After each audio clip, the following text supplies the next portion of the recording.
ada. Apabila Nabi kita menunaikan hajat, buang air besar ataupun juga kecil, Nabi kita akan menjauh. Jadi kata ulama maksud menjauh supaya kita tidak mengganggu kestabilan konsentrasi ada daripada seseorang. Mungkin daripada baunya keciuman atau juga daripada bunyi keluar.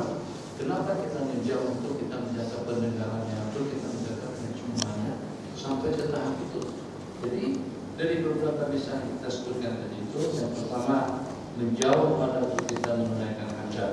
Kemudian yang kedua dengan istinsyaqnya, dengan mahmudahnya, dengan siwaknya, kemudian dengan wangi-wangiannya, dengan menanggalkan bulu-buluan. Bulu-buluan biarkan saja dengan bulu kita itu terbiak dalam 3, 4, 5, 6 bulan. Itu kita tertuluk keluar siki saja baunya boleh. Beda hanya kalau pada dusta kita jugul. Kita cabutnya walaupun akan berbau juga, terkesan dengan bau kulo atau juga dengan bau keringat. Tapi baunya tidaklah secepat bau kalau pada saat bulu-bulu itu masih macam. Dan itu untuk apa? Untuk menjaga penciuman daripada orang lain. Jadi kalau sampai dengan penciuman yang kita jaga, pendengaran yang kita jaga, lebih-lebih lagi kalau dengan ini sudah baik daripada seseorang. Kita sekarang dihadapkan dengan suatu fakta nyata. Masya Allah, Allah yang berlaku dalam kehidupan seseorang yang kadang-kadang satu persatu memang sudah berupaya dan berusaha untuk menyebarkan segala hal-hal yang boleh mencemarkan nama baik daripada sesiapa saja. Jadi bermula daripada mahkamahnya, kepada hakimnya, kepada kopinya, bahkan kepada keguamnya. Jadi sana-sana dicari-cari betul kesalahan daripada seseorang, sana-sana dicari betul kelemahan daripada seseorang. Bahkan bukannya setakat itu saja. Jadi saya tidak pernah masuk dalam satu persidangan, tapi kita nonton dalam film-film dalam tayangan. Itu kalau pada saat dengan terdakwa rakyat, itu juga dengan kedua mensoal untuk mempertanyakan sesuatu kepada orang yang dituduh, yang itu belum betul itu diungkit sekecil masalah yang mungkin dia hubung kaitkan, yang mungkin boleh memperangkat orang tersebut dalam satu kesalahan. Itu apa tujuannya? Tujuannya tidak lebih daripada untuk mencemarkan nama daripada seseorang yang dengan agama kita memberikan satu panduan kepada kita. Jangankan untuk memperdengarkan kebosokan, kejelekan, keburukan daripada sifat dan perangai daripada seseorang itu kalau memang betul dengan seumpama bau yang tidak sedap saja tidak dibolehkan, tidak dibenarkan kalau sampai bau tersebut tercium kepada penciuman orang lain demi untuk menjaga keharmonisan hidup. Jadi kalau kita hubungkan dengan hadis la yu'minu ahadukum hatta yuhibba li akhihi ma yuhibbu li nafsihi, tidaklah beriman salah seorang kamu sehingga dengan dia mencintai saudara seperti dia mencintai diri dia sendiri, itu memang betul-betul akan dapat terpenuhi dan juga akan dapat dan terlaksana keharmonisan mahabbah, kasih sayang, hormat di hati dan menghargai yang telah pada dengan kita mematuhi panduan hukum agama seperti ini. Kita jaga pendengarannya, kita jaga penglihatannya, kita jaga penciumannya, kita jaga kehidupannya. Oh, kalau kita tidak mau diganggu, ya juga semacam itu. Kalau kita tidak mau disakiti, ya juga semacam itu. Jadi dengan hadis tadi itu, Masya Allah, tabarakallah, ini boleh kita mengaitkan dengan kebijakan yang kita bicarakan dahulu tentang tadkhir, tentang merokok. Jadi Nabi kita bersabda yang memakan daripada buah pohon ini, yang memakan daripada pohon kayu ini, maksudnya buah maksudnya adalah bawang putih atau juga bawang merah. Yang memakan daripada bawang putih dan juga daripada bawang merah, la yaqraban masjidana. Jadi banyak benda yang kita kena pahami daripada hadis yang diriwayatkan. Satu, justru dengan kita orang yang paling dekat kepada Allah dan orang yang termasuk daripada kumpulannya akan mendapatkan maras disebut rajulun qalbuhu mu'allaqun bil masajid. Seorang laki-laki yang hatinya terkait dengan masjid. Dari waktu masjid saja dipikirkan, masjid saja dipikirkan. Dari masa ke semasa, kalau pada itu dia sewa hotel, kalau pada itu dia di rumah, kalau pada itu dia pergi kemana saja, mesti di kepalanya agak-agak masjid jauh mana daripada hotel. Agak-agak masjid jauh mana daripada kediaman, agak-agak masjid jauh mana daripada dapur, agak-agak jauh mana masjid dengan hentian tempat yang berhenti. Itu diantara daripada Allah, diantara daripada kemuliaan. Salah satu daripada mendapatkan dengan aras rajulun qalbuhu ala qurbil masajid. Satu. Kemudian yang kedua Nabi kita bersabda, al-masjidu baitu kulli taqiyyin. Masjid itulah merupakan tempat kediaman daripada tiap orang yang bertakwa. Di masjid itu adalah rahmat, di masjid itu adalah maghfirah. Lebih-lebih lagi kalau itu adalah Masjid Nabawi. Salatun di masjid hadza khairun min alfi salatin fi ma siwa. Di sana ada Raudhatus Syarifah, Ustuwanah Nabi Lubama, Ustuwanatul Aras, Ustuwanatul Wufud atau Wafat. Banyak kemudian dan keistimewaan yang ada di Masjid Nabawi. Di samping juga kalau kita sudah yang di sana, kita dekat dengan insan yang paling mulia. Itu kalau seandainya harus kita bayar dengan 1 juta RM pun itu masih sedikit, karena kita boleh dekat sembahyang dengan Sayyiduna Rasulullah SAW. Jadi kalau dengan begitu mengatakan dan mewajibkan kepada kita untuk kita menjaga hak tetangga. Tetangga kita bukan cuma hanya untuk 2, 3, 4, 5, 6 buah rumah. Tetangga kita 40 ke depan, 40 ke belakang, 40 ke samping menyamping. 160 buah rumah adalah tetangga kita yang wajib kita amankan. Bagaimana? Ini saya kias-kiaskan saja. Saya buat buku kayak jatuh. Bagaimana kira-kira kalau pada saat dengan kita pernah setetangga dengan Rasulullah SAW. Ya kalau dengan kita dituntut, kita ini siapa? Ada duit mungkin, ada jabatan mungkin, ada kedudukan mungkin, tapi ada jaminan surga tak? Ada jaminan rahmat tak? Tak ada. Ada jaminan maghfirah tak? ada. Tapi tetap dengan kita diperintahkan untuk kita menjaga kesehatan, keharmonian, ketentraman, kedamaian dan keamanan tetangga yang melingkupi rumah kita sejumlah tidak kurang daripada 160 itu kita amankan semuanya. Takkan Allah tak berikan anugerah kepada orang-orang yang pernah setetangga, yang pernah sembahyang bijiwari Rasulullah. Itulah selama 10 hari kita di Madinah, baik pada waktu kita sembahyang di masjid, pada waktu kita sembahyang di rumah, pada waktu kita sembahyang di hotel, insya Allah dengan jarak ukurannya tak jauh mana kita dengan baginda Nabi. Kalau kita seumpama kita detail, disuruh untuk mengamankan, semampu kita untuk mengamankan tetangga kita, bagaimana kira-kira dengan bernuasa wewenang yang Allah berikan kepada baginda Nabi, insya Allah akan mendapatkan perlindungan, himayah dan pemeliharaan daripada Rasulullah SAW, seseorang yang pernah menjadi tetangganya Nabi. Mungkin kita ingat cerita yang pernah kita ceritakan dahulu setelah menyampaikan lantunan salam sejahtera kepada baginda Nabi. Maka dengan hamba Allah tadi itu keluar daripada masjid, cari makanan, cari minuman, cari restoran, cari kedai, tapi ternyata semuanya sudah tutup. Tidak pikir panjang kembali ke masjid sebelum kembali mengucapkan salam dan mengeluhkan keadaan. Ya Rasulullah, ana dhaifuka fi hadhihi lailah. Wahai baginda, aku menjadi tetamu Rasul pada malam hari ini.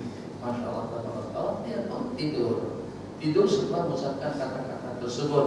Jadi tentang cerita Nabi kita hidup, hayyun bil fadlihi hayyun yurzaq, itu dari sejumlah sekian riwayat. Jangankan dengan seumpama baginda, para nabi-nabi Rasul yang terdahulu seperti itu juga. Jangankan dengan seumpama para nabi-nabi terdahulu, orang-orang biasa seumpama kita pun nanti selepas mati kita tahu kita hidup hayatan barzakhitan, kehidupan secara alam barzakh. Maka di saat sedang tidurnya nyata itu, dalam mimpinya beliau dikejut, dibangunkan oleh Sayyidina Ali karramallahu wajhah dan memberitahukan kepada beliau, "Nih dia, ambil, nih dia, terima jamuan daripada Rasulullah SAW." Dengan sepotong roti, seduis apa-apalah sebutannya, itu pada ambil, bismillah, dimakan, disuap, terasa enak sungguh. Jadi ada orang makan dalam mimpi tapi perut boleh kenyang. Kita makan dalam mimpi bangun perut kita tambah lapar. Itu kita tuh jauh jaraknya kita dengan mereka. Siapa di antaranya? Ummu Syarif. Musyrik pada masa hijrah ke Madinah ternyata ditipu oleh Yahudi yang membawanya. Kata Yahudi akan mengawal, akan menjaga beliau dengan kendaraannya yang disewa oleh Sayyidatuna Ummu Syarif. Ternyata di tengah jalan Yahudi tadi itu tak bagi makan, tak bagi minum, kecuali kalau Ummu Syarif bersedia untuk melepaskan agama, kecuali kalau kembali murtad. Jadi pada saat itu dengan Ummu Syarif radhiyallahu taala anha, awak tipu aku, awak kacau aku, itu tidak betul. Yang secara kesimpulannya dengan Ummu Syarif tetap tidak akan menggadaikan iman yang walaupun nyawa taruhannya. Kalau mati sekalipun tak masalah, tidak problem. Yang penting iman kita terjaga dan terpelihara. Jadi pada hari itu perjalanan yang cukup lumayan jauh ke Madinah, cuaca tandus, panas, gersang, dan ini sedikit sudah kita rasakan sejak 2 bulan 15 hari yang lalu. Hari ini 17 hari bulan, 2 bulan 14 hari yang lalu, itu baru sedikit. Lanuziqannahum minal adzabil adna, kami akan rasakan kepada mereka sedikit daripada azab dan siksaan kami. Belum lagi dengan gempa, belum lagi dengan topan, belum lagi dengan tsunami, belum lagi dengan banjir. Itu bagaimana keadaan kita? Oh,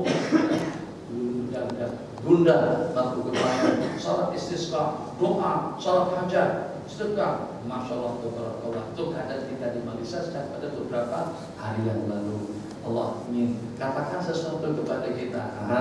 Ayo, mau kembali tak? Mau sedar tak? Mau pasrah tak? Mau menyerah tak? Kiranya kalian itu dalam berapa bilion keuntungannya, raduannya, rotornya, Petronasnya, Kersisnya, kirainya, itu berapa duit, berapa kekayaan. Bagaimana dengan politik kalian? Mampu tak untuk menciptakan satu tetes air hujan? Ternyata jawabannya tak boleh.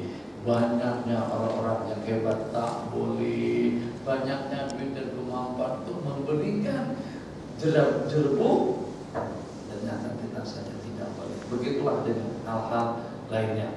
Jadi kembali pada kejadian yang berlaku, masya Allah, tabarakallah, dengan cobaan dan juga dengan ujian yang melanda negara kita sejak pada beberapa waktu yang lalu, itu ternyata dengan tidak mampu mengatasinya sepertinya, dan seolah-olahnya Allah mewahyukan dan memperkatakan sesuatu kepada kita. Oke, sekarang aku tahan hujan untuk sementara waktu. Aku nak tengok wewenang, kebolehan, kemampuan daripada kalian. Minggu pertama tak turun-turun, minggu kedua, minggu ketiga, minggu keempat, bulan pertama, bulan kedua, rupa-rupanya yang sombong-sombong dan yang angkuh-angkuh dengan duitnya, politiknya, harta kekayaan dan kekuatannya tak boleh juga untuk mengatasi problem mereka sendiri. Allah yang Maha Pengasih dan juga yang Maha Penyayang, karena tidak membiarkan kita dalam keadaan derita semacam itu, maka Allah turunkan hujan kepada kita sejak pada hari Sabtu sampai hari itu lumayan lebat sekali. Masya Allah, tabarakallah, ahsanul khaliqin. Kembali kepada cerita Bobo tadi. Ada cerita lagi tadi saya sudah terpas dari Fatimah. Ummu Syarif. Jadi dengan Ummu Syarif tadi itu tetap untuk jual akidah minta maaf, untuk pasrah dan menyerah minta maaf. Awak tak bagikan aku air minum tak masalah. Aku akan pasrah sepenuhnya kepada Allah Jalla wa'ala. Jadi Ummu Syarif tinggal menunggu detik-detik yang terakhir. Kalau dengan yang tadi tertidur di masjid dan mendapatkan satu potong roti, makan rasa nikmat dan sedap. Di saat sedang asik memakan satu potong sandwich tadi itu, ternyata ada berkumandang. Allahu Akbar, Allahu Akbar. Terkejut. Tapi di saat roti masih belum habis dimakan, masa adzan berkumandang, baru separuh roti yang dimakan dalam mimpi, yang separuhnya masih ada di tangan. Itu macam mana tuh? Itu yang pertama, yang semacam itu berlaku dengan Imamul Anbiya, Sayyidul Anbiya wal Mursalin. La yara ru'ya illa ja'a mithlu falaqis subh. Nabi kita tidak bermimpi pada sesuatu melainkan keesokan harinya akan terbukti seperti apa yang Nabi kita mimpikan. Ummu Syarif dalam kehidupan termimpi seperti meminum air yang terpancar, yang terpancut daripada lambung. Jadi dalam mimpi beliau dijatuhin air, beliau buka mulut, air itu masuk di dalam mimpi nih, masuk, terkejut, bangun. Kata beliau, perutku tubuhku penuh dengan air yang diperlukan. Jadi diolok-olok sama Yahudi dengan beliau tidak pelit dan juga tidak kirau. Kenapa? Kalau dengan Yahudi memaksakan beliau agar murtad atau menjadi kafirah, dan dengan imbalannya akan diberi minum, akan diberi makan. Jadi kata beliau mengatakan kepada Yahudi tadi itu, la hajata li fi ta'amika wa syarabik. Aku sudah tidak berhajat kepada makanan dan minumanmu. Kasaqani rabbi, Allah dah bagi aku minum dalam mimpi. Mimpi minum bangunnya puas, mimpi makan bangunnya kenyang. Kalau dengan kita tidak seperti itu, beda. Rupiah, kita telah ibadah kembali pada tujuan kita. Terlalu panjang bukan rumahnya. Kesimpulannya cuma ingin mengingatkan kembali, kalau dengan seumpama bawang putih, bawang merah dengan kemuliaan masjid yang itulah merupakan satu tuntutan, dan dengan kita tidak sungguh kalau sampai kedua kaki sudah tidak larat dilangkahkan sekalipun, dipapan oleh para sahabat tetap juga pergi, itu menunjukkan memang betapa perlu dan mustahabnya, betapa pentingnya dengan kita mengaitkan atau memaukan diri kita dengan rumah Allah Jalla wa'ala, yang walaupun dengan Masjid Nabawi, yang walaupun dengan kemuliaan masjid, yang walaupun dengan ibadah yang dilebatkan, yang walaupun dengan surah rahmat dan maghfirah, yang walaupun sebagai tumpang daripada para malaikat, tapi kita tidak izinkan kepada orang yang memakan bawang putih untuk masuk ke dalamnya. Jadi kias, kalau macam itu kiaslah. Kalau seumpama makan bawang putih, bawang merah saja Nabi kita tak bagi izin, bagaimana kira-kira kalau dengan yang baunya lebih kuat daripada bawang putih dan lebih parah daripada bawang merah yang namanya rokok? Itu sudah kesimpulan yang banyak tadi. Alhamdulillah. Jadi yang belum berhenti kurangkan. Kalau tiap hari 1 bungkus, tiap hari setengah bungkus, 3 batang, 1 batang dalam sehari, 1 batang dalam 3 hari, 1 batang dalam seminggu, 1 batang dalam sebulan, 1 batang dalam setahun, 1 batang dalam seumur hidup. Hadis ceritanya. Tuh makna hadis. Kalau boleh dikerjakan tiap hari, kalau tidak sekali seminggu, kalau tidak sekali sebulan, kalau tidak sekali setahun, kalau tidak sekali seumur hidup, kalau tidak jangan hidup. Itu istilahnya sunat tasbih. Bismillahirrahmanirrahim. Jangan sekali-kali. Kenapa? Nabi kita kata sebab malaikat akan terganggu. Di antara daripada yang boleh menyebabkan badan boleh jadi bosok, itu bang tentu di masjid. Tentu di masjid. Dan badan bosok. Tadi cerita dengan kawan-kawan pada waktu makan bersama, hanya Sami asal daripada Kelantan, ya, termasuk pakar, termasuk mantan, termasuk yang terhebat dalam sepanjang hidupnya selama 20 tahun pernah membakar sejumlah tidak kurang daripada 2.000 orang di Malaysia.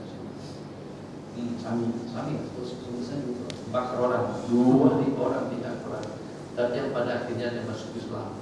Sebelumnya katanya dia selalu memakan jantan ada satu jenis makanan yang pada kesannya untuk mencairkan air mani, sehingga dia tidak akan ada nafsu kepada perempuan. Setelah masuk Islam tak lagi makan yang itu, makan udang, makan ayam, makan daging. Sekarang sudah tua dia mau kawin. Dia dulu tidur saja, sekarang sudah mulai bangun dan berdoa. Sami mau kawin. Setelah dapat salah seorang calon istri, katanya anak daripada Jausia pada sebuah masjid, dalam minggu-minggu ini dia akan melangsungkan akad pernikahannya. Jadi yang menyebabkan dia masuk Islam itu pada peristiwa apa kenangan yang buruk, kenangan yang kata sana jenggot, yang kata sekarang tanya naik Ka'bah. selalu campur baur antara orang Islam dan juga dengan warga kafir. Jadi katanya, bagaimana yang secara pastinya dia tercium ibu jari sebelah kiri daripada Islam itu berbau wangi sekali, betul.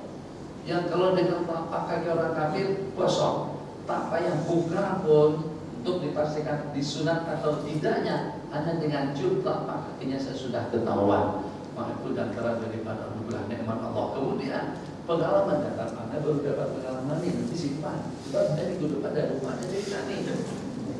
Lain ingatan dulu sekarang. Yang paling pelik sekali mengikuti rekaman-rekaman yang pernah disimpan oleh kawan-kawan pada masa di Mesir. Anak baca dapat ilmu banyak dari situ.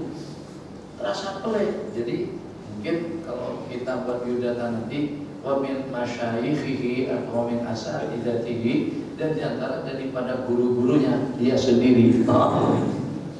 Anak sekarang berguru dengan anak sendiri, bukan guru dengan orang lain.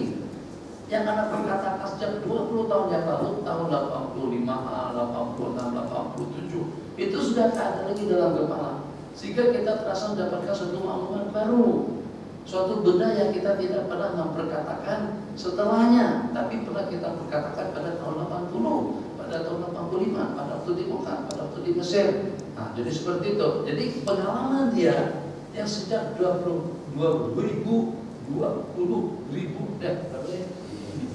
orang yang pernah dibakarnya, katanya kalau yang terbakar atau kalau yang dibakar tadi itu peminum, pemabuk, maka yang akan meletup tuan tiap pertama perutnya. Pada masa membakar tiap pertama, meletup, itu adalah perutnya. Untuk membedakan apakah orang itu kaki minuman atau kaki arak atau juga dengan yang lain. Banyak lagi cerita-cerita tapi dah lupa. Baru saja diceritakan, sudah terlalu banyak, jadi kita tidak dapat menyimpan semua.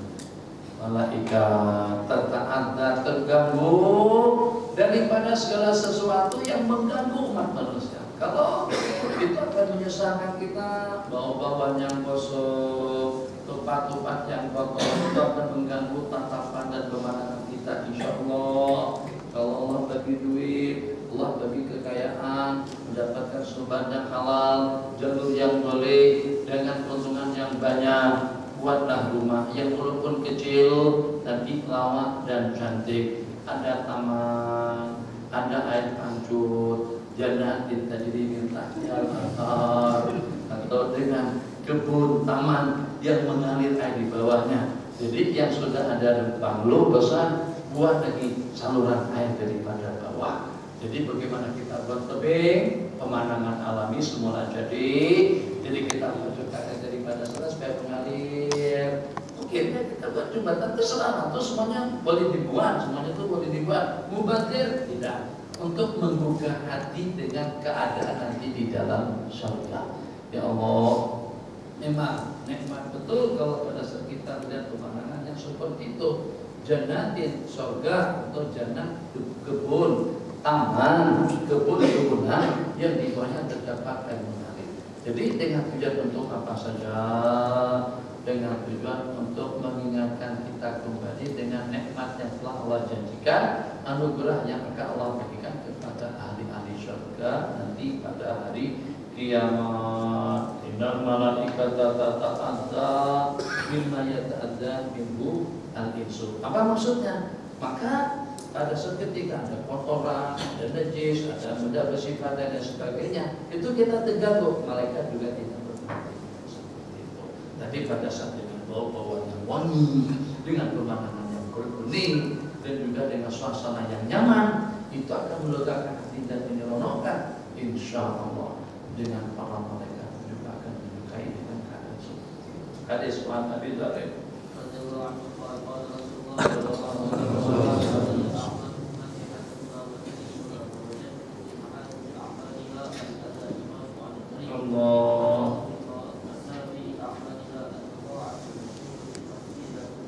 Nabi kita bersabda, telah Allah perlihatkan kepada saya amalan daripada umatku, kebaikan dan juga dengan keburukannya. Maka aku temukan pada kebaikan amal ibadah umatku, ibadahlah al-adha, gangguan. yang mengganggu daripada jalanan. Yumatu yang kita kutip, yang kita ambil, yumatu yang kita gelincirkan daripada jalanan. Duri, itu juga dengan bangkai, ataupun juga dengan kaca, dengan paku, dengan besi.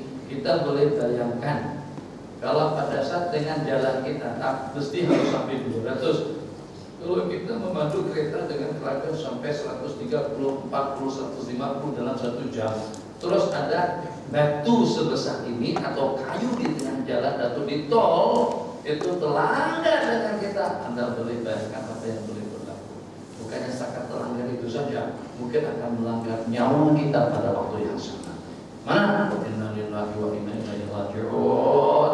Tapi dengan catatan aman lah. Turun, dapat kereta kita berhenti sejenak, ambil sepotong kayu yang jatuh daripada lori tadi itu namanya imatatul qada. Jadi kita tidak mencegah menyelamatkan itu, ternyata nyawa kita terancam. Itu kereta yang berhenti.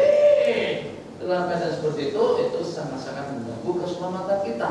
Nah, juga pada seperti tikungan, selipuk. Bahaya. Kalau kita tanam di sana ada kereta. Qala bismillahirrahmanirrahim. Hadis.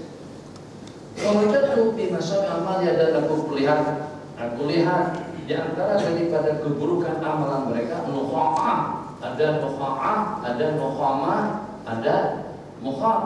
Mukhah artinya hingus. Nukha'ah artinya kaha. Nukhamah juga artinya kaha. Tapi ada kaha yang daripada dalaman, itu daripada dada, itu nukha'ah.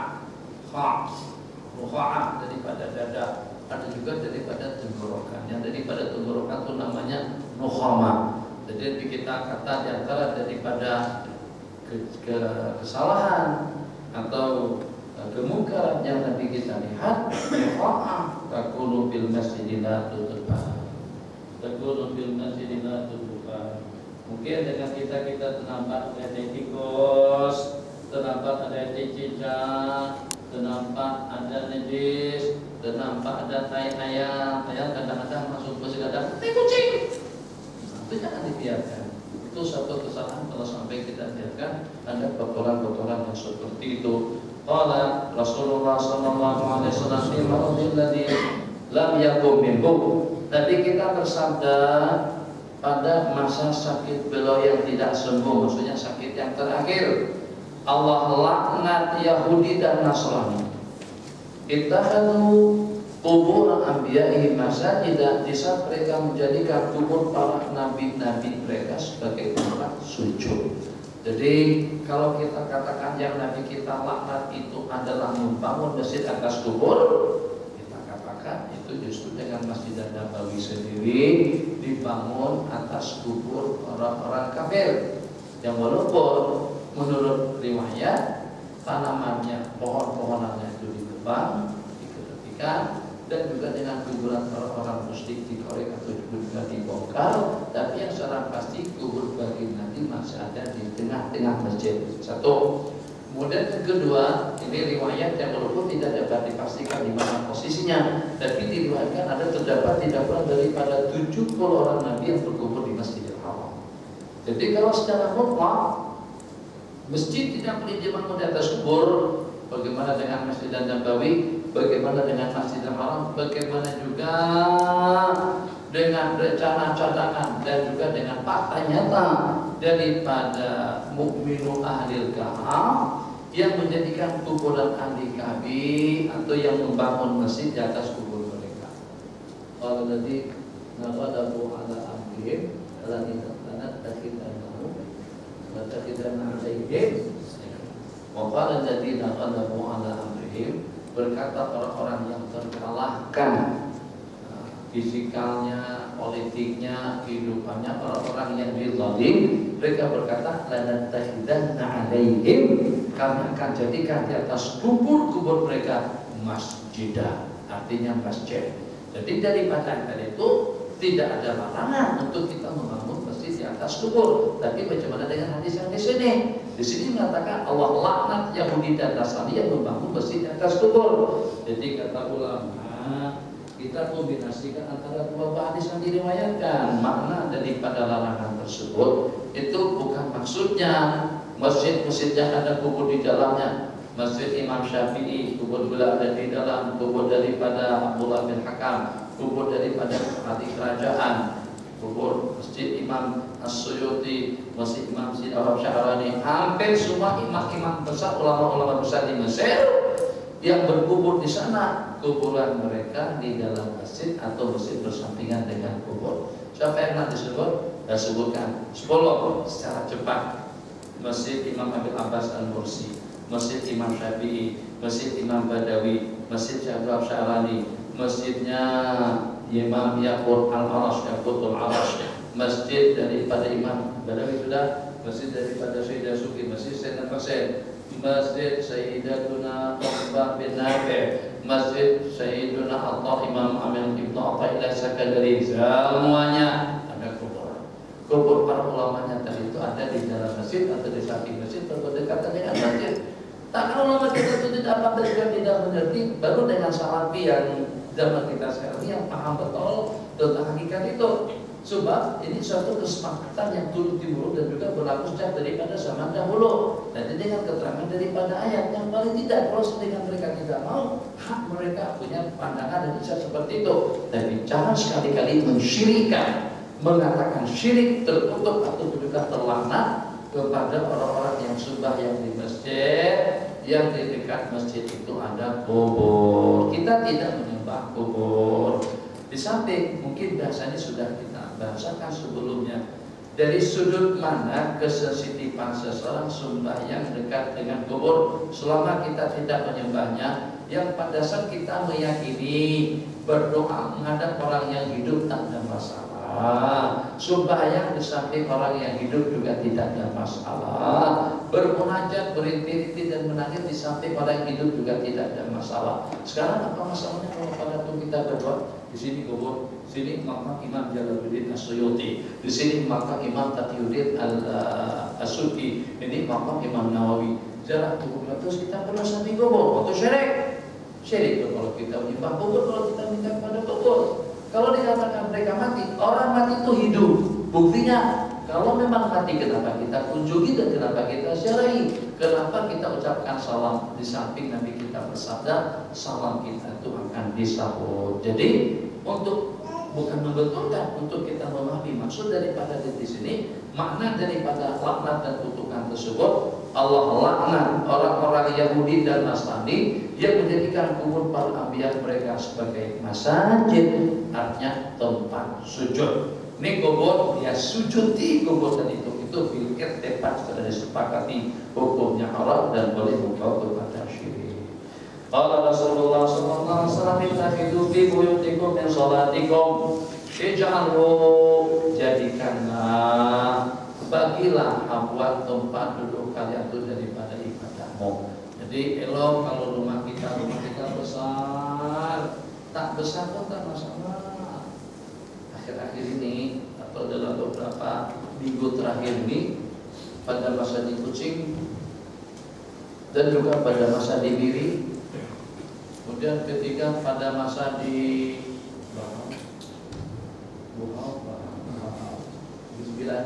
Bahau, pada masa di Kucing, sebelumnya di Miri kami tinggal di Hotel Anur, Jadi pada masa menuju satu lokasi ada kawasan tempat bundaran Kina dengan jembatannya untuk menuju kawasan Bangku besar. Kalau besar saja tidak besar mana, besar juga lah. Tapi kalau besar kali itu besar sungguh.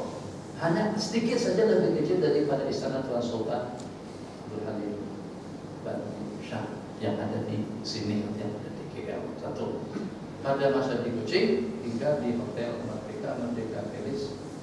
Katanya hotel yang pertama punya orang Melayu, aslinya kemudian dibesarkan sampai menjadi di antara ketiga hotel yang terbesar di Kucing. Kemudian di Bahau kemarin itu pula ditempatkan di sebuah panggung kosong sekali, besar tidak lebar, masya Allah. Nah, kalau kita punya rumah sebesar itu, jangan tidak ada masjidnya, jangan tidak ada tempat ibadah yang memang tempat itu hanya khusus untuk kita sembahyang saja, untuk kita berzikir, untuk kita berkhawat, untuk kita beribadah. Jadi dari sekian tempat, mungkin yang itu untuk bilik tidur, ini untuk keluarga, ini untuk makan, untuk minum, untuk apa. Pada masa di kucing juga dibawa makan di suatu masa seorang besar di rumahnya, ruang makannya saja sebesar masjid di atas sebesar itu baru ruang makan. Di rumah bukan restoran. Kalau restoran apa? Komplit. Kalau istana di rumah tempat kediaman. Tapi besar, ya Allah. Tapi yang saya merasa kesal pada saat tidur di hotel Merdeka tadi itu, ranjangnya besar, biliknya besar, semuanya besar. Badan saya tak jadi besar. Hanya setakat ambil seukuran badan kita saja. Padahal tuh kita belanja banyak, kita ambil waktu peluang banyak, tapi ternyata pada saat makan macam-macam lauk, tapi ada tengok orang yang makan di situ, orang yang terkaya pun makannya tak jauh lebih banyak daripada kita yang tak banyak. Pakaiannya 13 almari, banyak, tapi hanya dia boleh pakai dalam 1-2 lapis saja. Tak boleh dia pakai sekali 30 lapis. Atau kalau pada sebuah kereta, dia bawa kereta sekali 10, dia tindik-tindik itu dia bawa semuanya. Satu saja. Jadi orang yang beli kancil bawa satu kereta, yang punya kereta mewah pun juga punya bawa satu. Baju yang dipakai semua orang miskin satu helai, yang dia pakai juga satu helai. Macam juga dengan tempat tidurnya. Jangan lupa rumah kita besar sekali, tapi yang kita pakai daripada rumah kita pada masa kita tidur tadi itu sebesar ukuran tubuh kita saja. Lain halnya kalau pada saat dengan kita punya kereta besar, tambah umur kita. Luasnya 80, ya Allah bagi 180 misalnya. Itu baru nikmat. Kembali Allah daripada hadis, ja'alu bagi habuan rumahmu dari sembahyang yang kau laksanakan, dan jangan sampai kau jadikan rumahmu itu laksana kubur. Maksudnya laksana kubur, tak ada sembahyang atas kubur. Sumber kubur tidak digunakan sebagai tempat sembahyang, maka janganlah sampai rumah kita jadi seperti itu. Sebagaimana rumah kita, rumah itu akan jadi saksi, menyaksikan kita dengan berbagai aktiviti, waktu makan, waktu rehat, waktu santai, waktu menonton. Harus juga rumah kita menyaksikan kita pada waktu kita berzikir, menyaksikan kita pada waktu kita sembahyang, menyaksikan kita pada waktu kita beribadah. Baca Bismillahirrahmanirrahim 10 menit.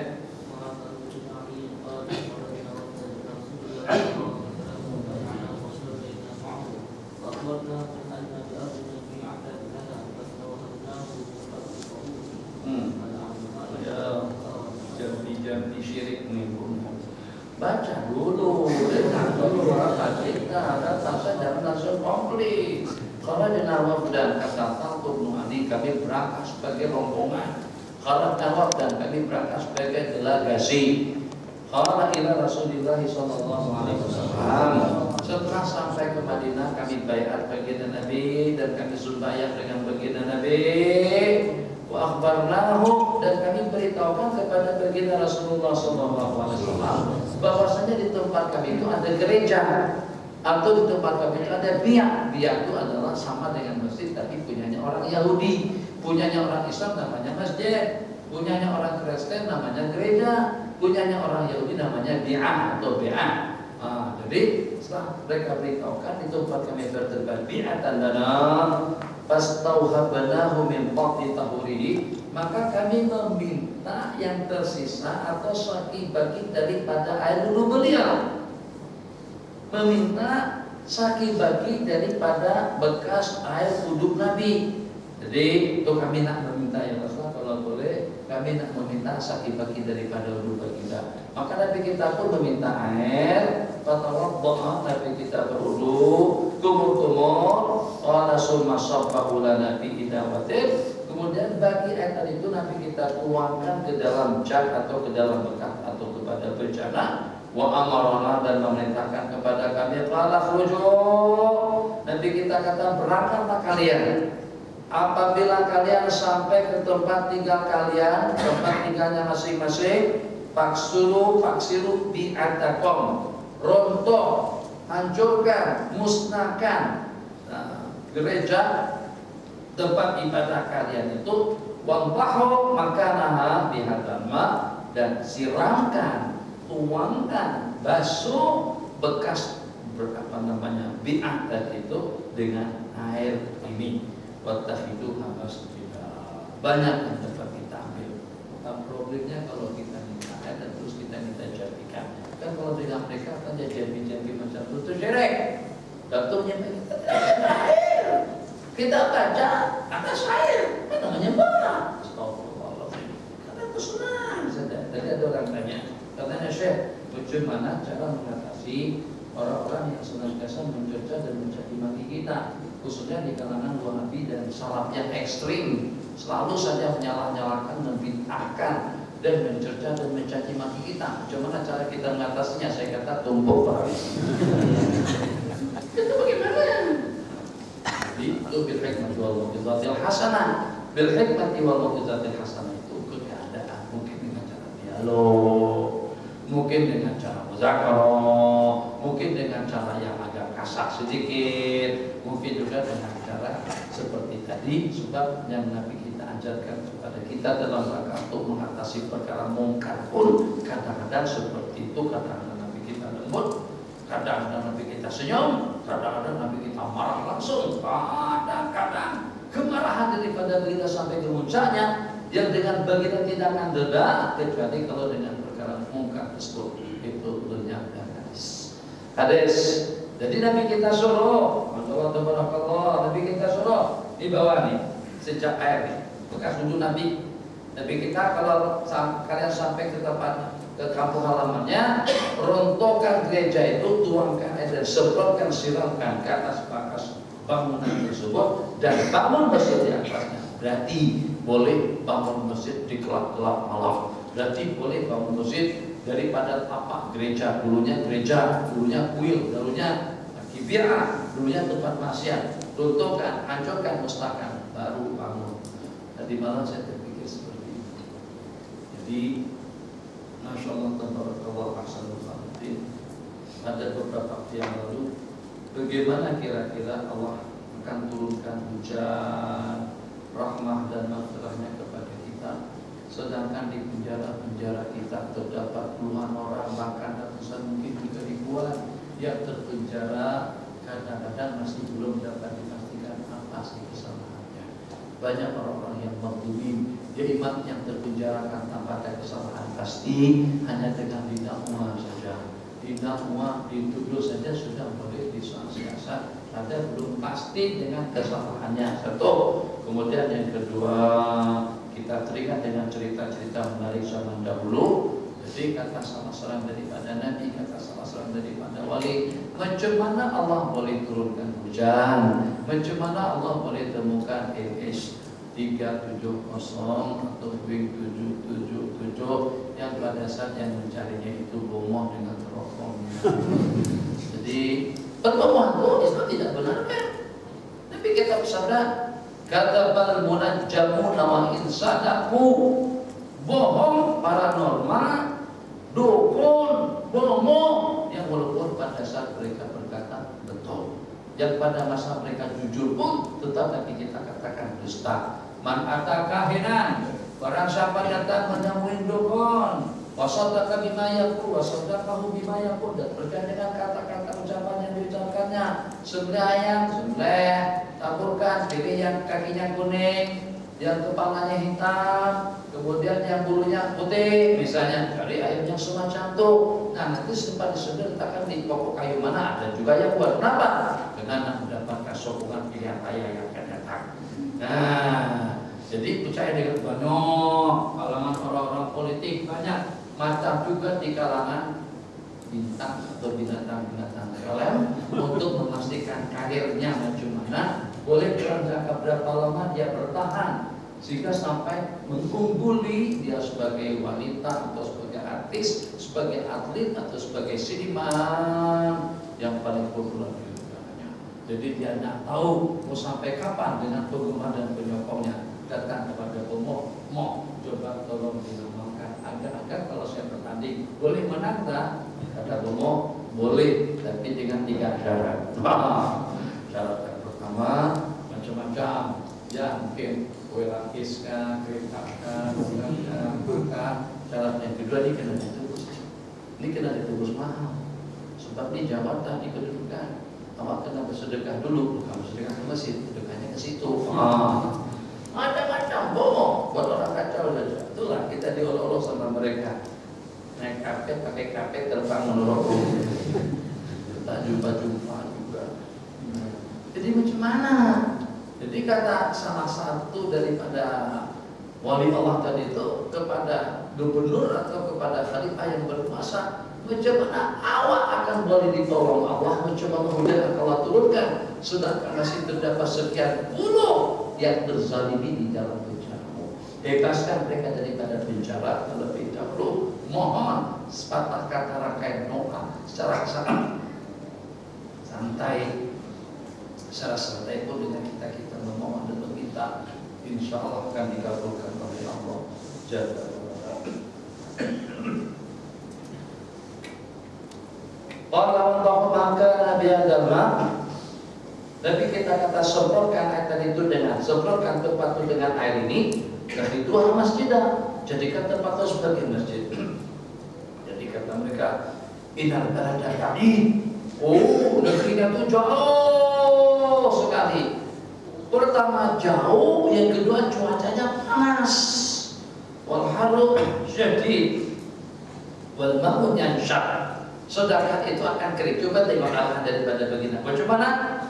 Nabi kita akan syirik.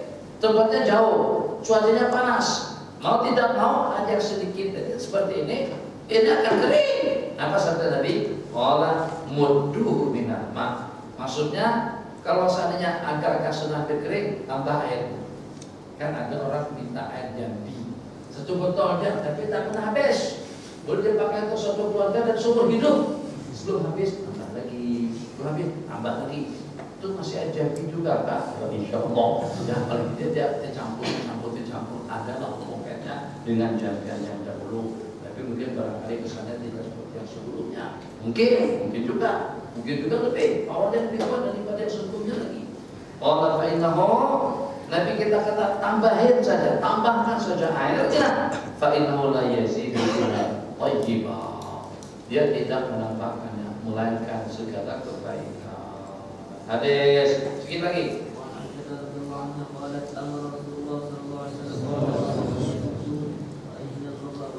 Nah, 3, Nabi kita suruh jangan ada duit bangun masjid. Sedang suruh orang. Iya Pak. Kalau kita ada uang lebih, sama Ustaz Aziz pada kita belum tahu. Siapa tahu nanti jadi menteri wakaf, nanti jadi menteri keuangan. Itu apa jadi menteri yang lain. Siapa tahu rumah kita sederhana tadi itu ternyata ada petrol di bawah. Dikorek dalam hitungan berapa kilometer, tak sampai hanya dalam berapa meter saja sudah terpacut. Miri misalnya, Miri itu kotanya atas minyak, kota atas minyak, semuanya bandarnya atas minyak. Oh masya Allah, tabarakallah, ya sungguh Allah Maha Kuasa atas segala-galanya. Nah, jadi pada saat kita semacam itu Allah bagikan kemudahan, Allah bagi keleluasan. Kalau kita tak bangunkan masjidnya pun, kita bangunkan surau. Surau pun namanya masjid juga. Sekecil apapun ya, walaupun kami hasil kabupaten, yang walaupun besarnya seperti sarang burung, Allah akan gantikan untuknya, berikan kepadanya sebuah istana indah di dalam surga. Karena itu baru tanaman depannya saja sudah lebih mahal daripada dunia kita. Belum lagi dengan istananya, belum lagi dengan bangunannya.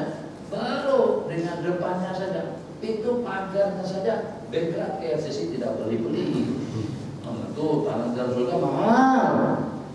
Jadi kita bersabda, memerintahkan amara bibina masjid bidur. Dur itu asal namanya rumah, tapi yang masukkan setelah kampung. Kenapa?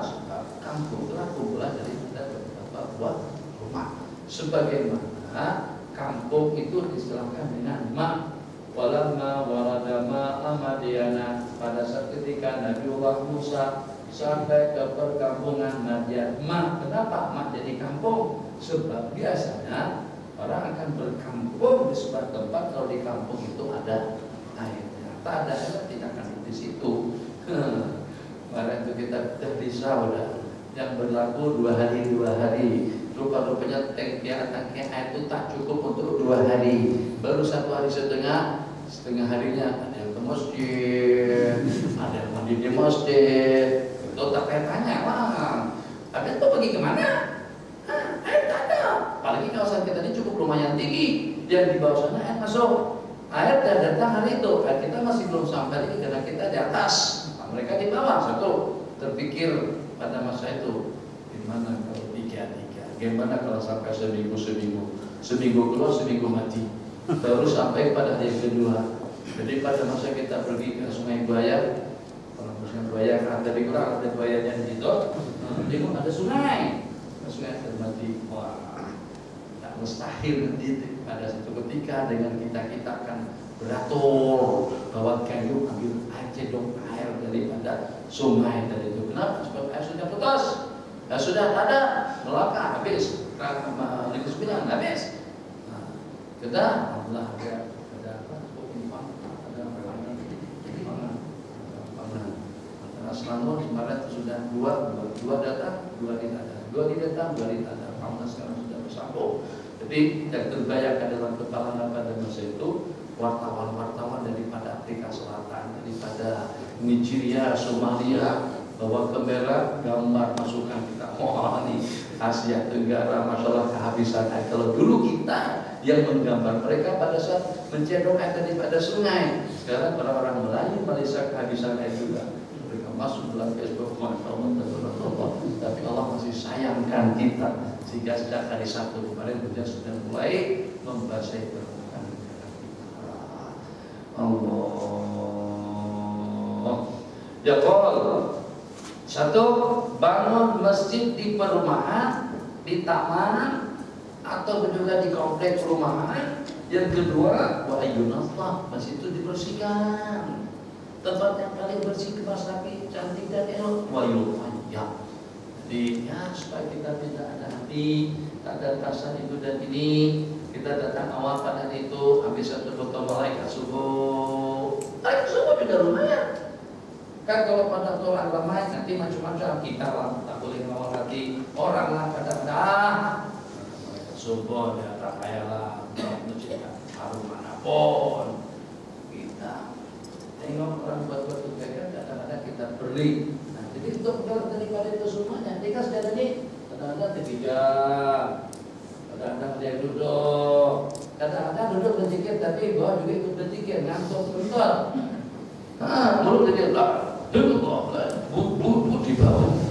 Jadi ke bawah, lah dia membawa hampir buah nyair. Nah, datang sebelum orang datang, ambilnya kalau itu makna daripada hadis.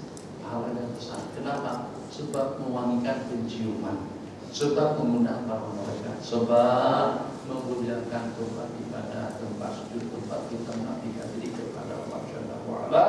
Terakhir, kata Rasulullah SAW, ma umirtu, aku tidak diperintahkan untuk membangun masjid dengan hati, mengukir, menghias, menyolek, mendadarnya dengan keramik mahal, dengan ceki mahal, dengan lukisan dan butiran yang mahal.